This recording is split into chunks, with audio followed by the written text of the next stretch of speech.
Indonesia menjadi salah satu negara pertama di Asia yang mempunyai jaringan kereta listrik. Pada 1925, kereta rel listrik dan lokomotif listrik mulai melaju di jalur Jatinegara Tanjung Priuk dan jalur menuju Buitenzorg atau Bogor pada 1930 dengan tenaga 1500 volt DC yang disuplai listrik aliran atas atau LAA. Semua sarana kereta listrik itu sendiri beroperasi sampai akhirnya mulai dipensiunkan pada 1960-an, di mana memasuki 1970 hanya ada beberapa lokomotif listriknya saja yang tersisa. Dengan usia yang hampir mencapai 50 tahun, sarana kereta listrik baru pun sudah diperlukan untuk menggantikan sarana-sarana peninggalan Belanda. Jawaban pun akhirnya dihadirkan PJKA pada 1976. Pada episode kali ini kita akan membahas KRL Rheostatik.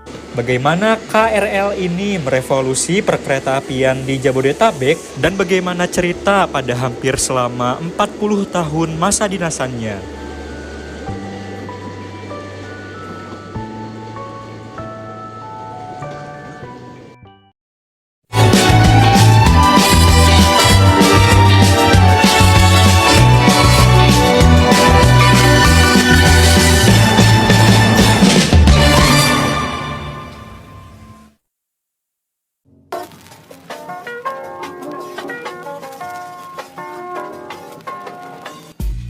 Sistem perkeretaapian di Indonesia sendiri sudah mulai direvitalisasi sejak tahun 1950-an.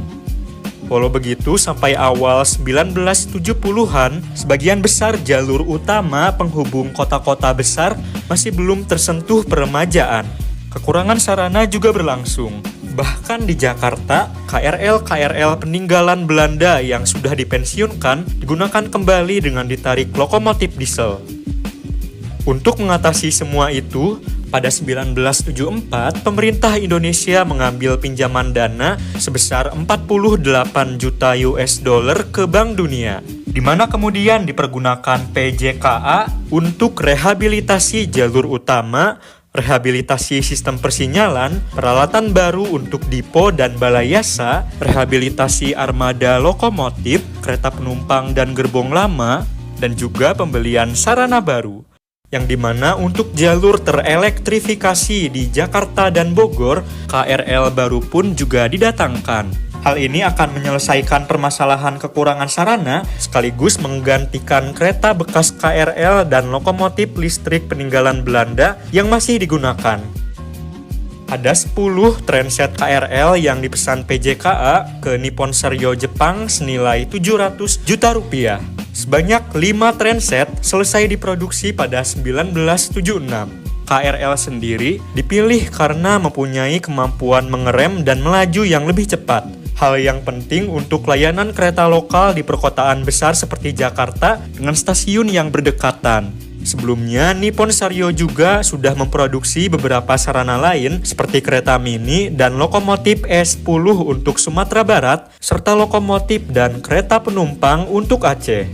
Setiap transetnya terdiri dari 4 kereta. Kereta pertama adalah kereta trailer dengan kabin masinis. Sementara kereta kedua dan ketiga adalah kereta bermotor, yang tiap gandarnya mempunyai motor traksi dan pantograf untuk mengambil arus listrik dari LAA. Kereta keempat merupakan kereta trailer berkabin untuk arah sebaliknya. Kereta trailer diberi nomor VCW 801 sampai 810, sedangkan kereta bermotor diberi nomor MCW 501 sampai 510.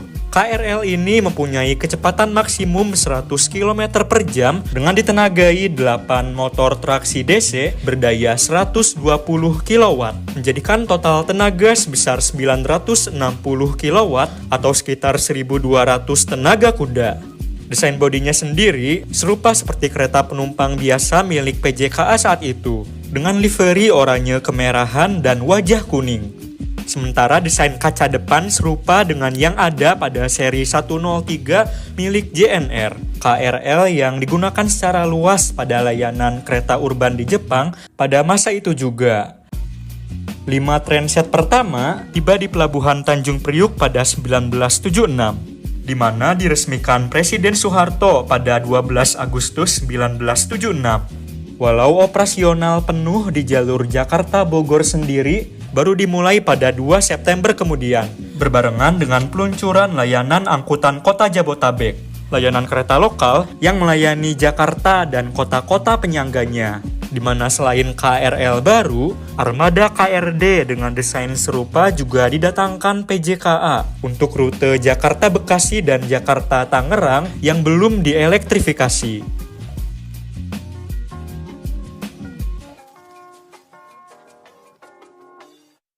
Perhatikan, akan segera masuk di Spur 3 KRL dari arah Bogor. Kehadiran KRL baru membuat kereta bekas KRL serta lokomotif listrik peninggalan Belanda pun akhirnya dapat dipensiunkan, serta juga meningkatkan kenyamanan dan kualitas layanan kereta lokal di rute Jakarta-Bogor. KRL ini adalah kereta kelas 3 atau ekonomi, dengan interior yang mempunyai kursi plastik yang disusun menyamping dan berhadapan. Walau tak dilengkapi AC, terdapat kipas angin di semua keretanya. Pada awal pengoperasiannya ada sebanyak 9 jadwal perjalanan setiap harinya yang dilayani KRL baru ini. LAA yang sudah tua menjadi penyebab utama terbatasnya jadwal perjalanan yang bisa dijalankan.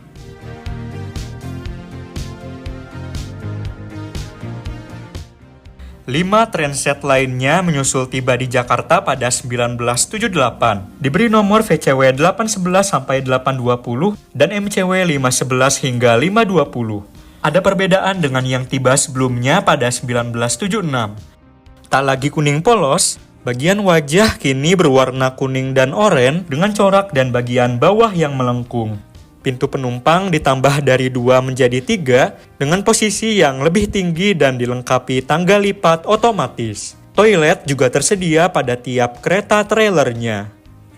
Usai semua KRL baru pesanannya tiba, mulai 1977 PJKA pun melakukan peremajaan pada prasarana-prasarananya, seperti pembangunan gardu-gardu listrik baru, serta penggantian tiang dan kabel LAA mulai 1983. Semua hal tersebut membuat jadwal KRL akhirnya dapat ditambah. Performa yang memuaskan dan dengan semakin banyaknya penumpang kereta komuter, sebanyak 10 transit pun kembali dipesan PJKA. Memiliki spek yang sama dengan yang tiba pada 1978, sebanyak 6 transit tiba pada 1983 dan 4 transit pada 1984. Bernomor VCW 821 hingga 840 dan MCW 521 sampai 540. Produksi sebagian KRL ini sendiri juga disubkontrakan Nippon Sharyo ke Hitachi dan Kawasaki. Salah satu hal unik pada KRL ini adalah nomor lambung yang ditulis di wajahnya. Nomor sendiri diambil dari 2 digit terakhir nomor seri VCW. Sebagai contoh, ini adalah transit yang terdiri dari VCW 819, MCW 519, MCW 520, dan VCW 820. Maka nomor lambungnya adalah 19 pada sisi VCW 819 dan 20 pada sisi VCW 820-nya. Tak ada lagi KRL jenis lainnya yang pernah mendapatkan nomor lambung seperti ini. Seiring dengan berjalannya waktu juga, KRL ini menjadi akrab dikenal sebagai KRL reostatik. Sebutan itu berasal dari nama sistem propulsi yang digunakannya. Walau bukan yang paling canggih, tipe mesin ini terbukti sangat reliabel untuk PJKA.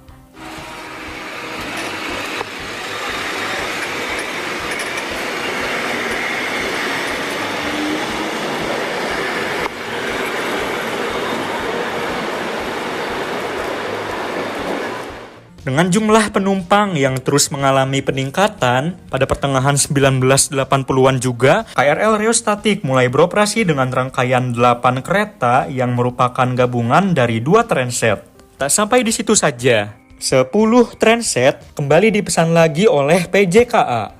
5 transit diproduksi di Jepang pada 1986, diberi nomor VCW 901 sampai 910 dan MCW 601 sampai 610. Bodi berbahan mild steel yang dimiliki transit sebelumnya diganti dengan bahan stainless steel, serta desain wajah baru yang sedikit memiring. Bodinya sendiri tidak dicat, melainkan hanya diberi stiker garis merah di sepanjang samping dan wajahnya.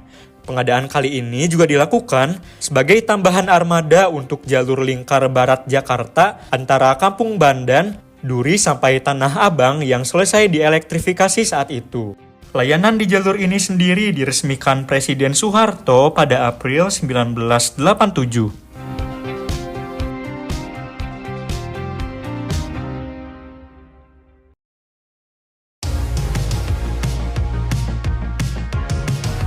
Pada tahun 1987, 5 transit terakhir dari pesanan ketiga PJKA pun selesai dikerjakan. Kelima transit ini sendiri cukup istimewa. Berbeda dengan semua KRL reostatik sebelumnya yang diproduksi di Jepang, produksi 5 transit ini dilakukan di pabrik PT Inka Madiun dengan adanya kerjasama antara pihak Jepang dan Indonesia. Hal itu menjadikannya sebagai KRL pertama yang diproduksi PT Inka, hanya 6 tahun sejak pendiriannya.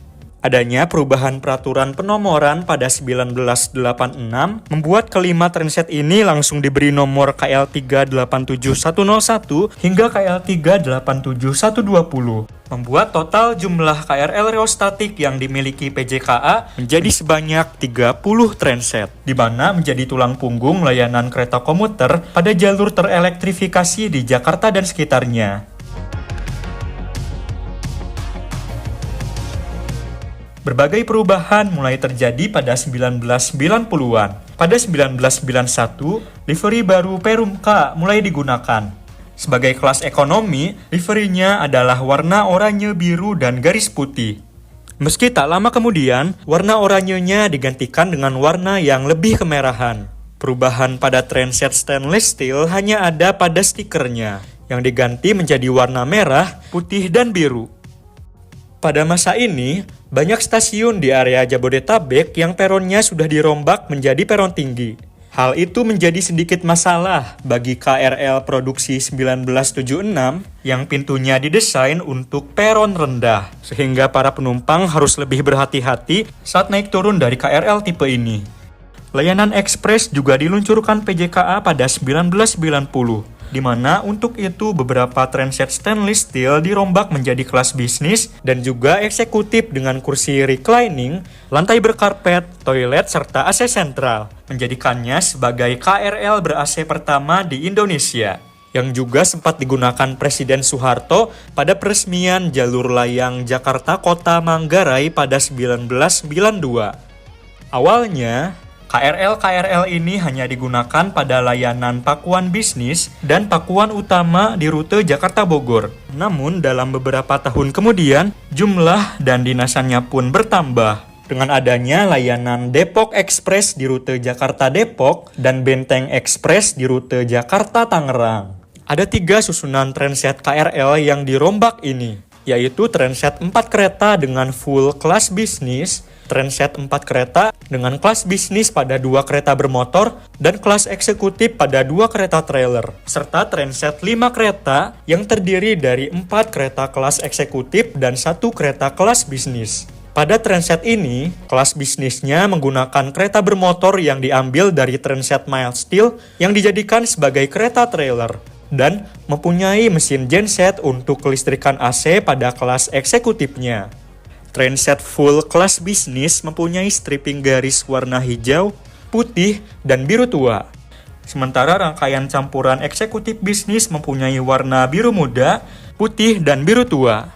Pintu-pintu ujung pada KRL ini juga dinonaktifkan, sehingga naik turun penumpang hanya menggunakan 1 pintu bagian tengah di tiap keretanya.